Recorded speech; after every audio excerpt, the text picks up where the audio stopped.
আসসালামু আলাইকুম, সবাই কেমন আছেন? আজকে সকাল সকাল ঘর গোছানোর কাজে নেমে পড়লাম। যেহেতু আমরা জয়েন্ট ফ্যামিলিতে থাকি আর আজকে আমার রান্না ছিল। আমার শাশুড়ি সবার মাঝে কাজ ভাগ করে দিয়েছে। আমরা যেহেতু ৩ জালে ৩ দিন রান্না করি, এভাবে শাশুড়ি খুব সুন্দরভাবে ভাগ করে দিয়েছে, যাতে কারো মধ্যে ঝগড়া কোনো মুখ কালাকালি না হয়। যাই হোক, আমার ঘরটা গুছিয়ে নিয়েছি। দেখেন, আমার ঘরের সবচেয়ে সৌন্দর্যর জিনিস কি জানেন?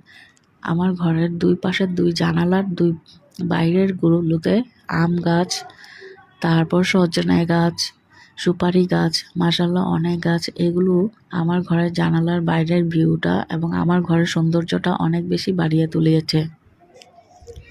দেখেন, আপনাদের সাথে শেয়ার করি। আমি যেহেতু ঘরটা লাইট অফ তাই একটু অন্ধকার দেখাচ্ছে। তারপরও বাইরের ভিউটা খুব সুন্দর আসছে মাশাআল্লাহ। জয়েন্ট ফ্যামিলিতে থাকার মজাই আলাদা, সত্যি কথা। অনেকে একা থাকতে চায়, আমি একা পছন্দ করি না। জয়েন্ট ফ্যামিলিতে সবাই একসাথে বড় হওয়া যায়। সবাই আনন্দ, ভাই-বোন একসাথে আনন্দ করা যায়। কোনো অনুষ্ঠান হলে সবাই একসাথে যাওয়া যায় রেডি হয়ে। এইটার মজাই আলাদা। এটা যারা একা থাকে বা একা থাকতে চায় তারা কখনোই পছন্দ করে না। আমি কখনোই আলাদা হতে চাই না। আমি সবার সাথে একসাথে মিশে থাকতে চাই। যাই হোক, কারা, কারা আমার মতন জয়েন্ট ফ্যামিলি পছন্দ করেন অবশ্যই কমেন্ট করে যাবেন এবং আমার ভিডিওটি যদি ভালো লেগে থাকে তাহলে লাইক, কমেন্ট করে শেয়ার করে যাবেন। আর আমি এত ঘর পরিষ্কার করছি, অনেকেই ভাবতে পারেন আমি শুচিবায়ী। হ্যাঁ, আমি একটু শুচিবায়ী লোক।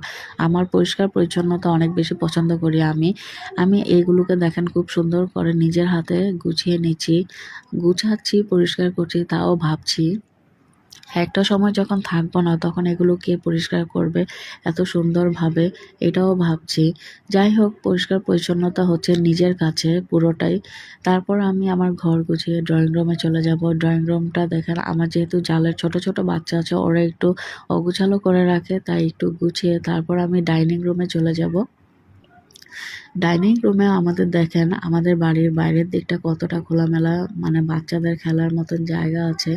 তো ড্রয়িং রুমটাও একটু অগোছালো হয়ে আছে। এগুলো আমাদের কাজের মহিলা এসে পরিষ্কার করবে। দেখেন, ডা ড্রয়িং রুমের বাইরের আবহাওয়াটা, আমাদের বাসাটা একদমই খোলামেলা, খোলামেলা পরিবেশ এবং বাচ্চারা খেলাধুলা করে অনেক আনন্দ করতে পারে। তারপরে যাই হোক, ঘর-টর গুছানো শেষ। এখন হচ্ছে রান্নার পালা। আমি রান্না বসিয়ে দিব। এক চুলায় আমি ভাত বসিয়ে দিয়েছি এবং আরেক চুলায় আমি মুরগির তরকারি বসিয়ে দিয়েছি। তো ভাত আর তরকারি বসিয়ে দিয়ে আমি কাজগুলো করেছি। একার হাতে কাজ আর ভিডিও করা কোনোটাই সম্ভব নয়। যাই হোক, অনেক কষ্ট করে ভিডিওটা করেছি। অবশ্যই লাইক, কমেন্ট, শেয়ার